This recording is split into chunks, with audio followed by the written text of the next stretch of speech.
Okay, we've got a major return to the movies this week with Downton Abbey, a new era, Disney's Chip and Dale, not the other Chip and Dale, got a modern twist, plus a thriller for all you scary movie lovers. Rad is back and he's got the deets on all these and more. That was my first thought when I read Chip and Dale. I was like, okay, Friday vibes. And then I was like, oh, the one that I'm gonna take my daughter to. So we're gonna get to that in just a sec. But we actually had two actors of the Downton Abbey new era in studio as well. There's a lot of hype about this.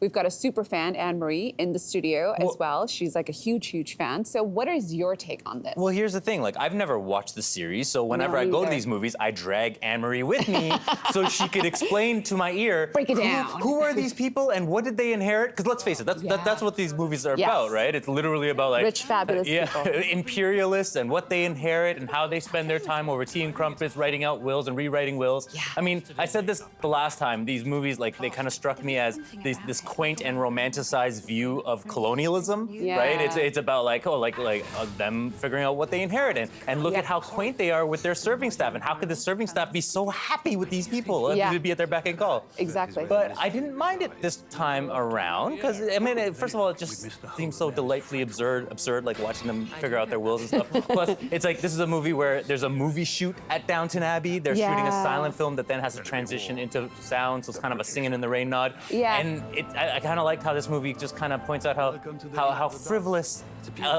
Hollywood actors can get along with frivolous heirs and royalty and all that stuff. And it's like so it's not very, it doesn't take itself seriously. And I also like that this movie had a lot of Maggie Smith, more Maggie Smith. And remember, like Maggie Smith, you know, she's so great at being kind of prudish and stuff. And she's been old since Sister Act, so I think they kind of got into like, hey, we need to give her due really now. Amp it up for her. I know that Anne-Marie said that I should just watch it for the fact of the word fashion. Like, the fashion is amazing in it. Who should watch this other than somebody who loves fashion? Other than Anne-Marie and Downton Abbey fans? I was thinking of people who like shows like Road to Avonlea and Anne of Green Gables. If you like the stuff that makes that past seem quaint, and there's some fans in the background there, yes.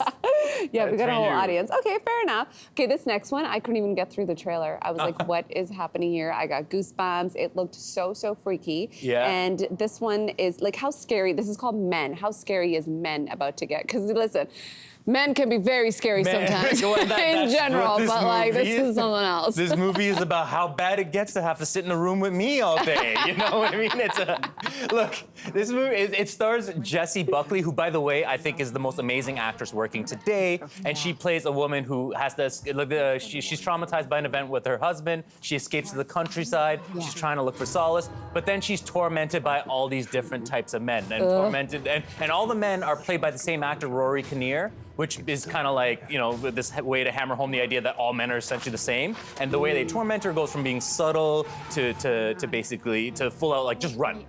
And when you say like scary, my life. But it's like, but you know, the thing is, like, when you say scary, this movie it's very scary. It's actually made by a really skilled director named Alex Garland, who made Ex Machina and Annihilation. And this is a guy who likes to conjure up really striking visuals that hold really big, provocative, abstract ideas. Sometimes he lets the movie get away with him when he's focusing on, you know, kind of giving you all these big ideas. And you need Jessie Buckley, this incredible actor, to wrestle the movie away from him, give you this really visceral performance and make you feel her terror. Beautiful. So she's the one that nails it. Who should watch this? This is for people who like movies like Midsommar and Lighthouse, which are those terrifying movies that, you know, Midsommar. These are the movies that proudly go off the rails. Oh yes, Midsommar definitely not my type, so I will not be watching this. Okay, I remember the old Chip and Dale Disney cartoon, so brilliant. But there's a new modern take on this that's coming back. Obviously, like I said earlier, when I read Chip and Dale, I was like, okay, I'm gonna go and have a Saturday night movie night, and I was like, no, I'm gonna have a Saturday afternoon movie time with my daughter. Exactly. So tell us about this. So I mean, here's the thing. This is a movie that's essentially, I feel like it's engineered to let your daughter know that there was this old show called Rescue Rangers that you could currently watch on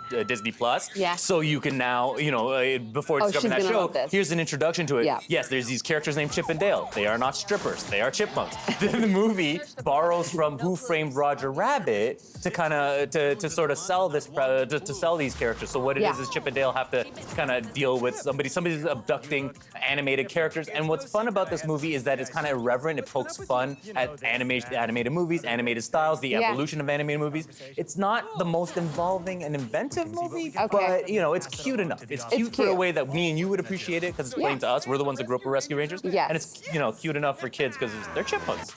Anything with They're chipmunks, I yeah. feel like it's a sell, especially when there's like real life aspect to it as well. So most likely that's the last one. The last one is probably what I'm going to be watching this weekend. Brad, you rock. Have a great Friday. Thank you so much for that. We literally covered everyone in this.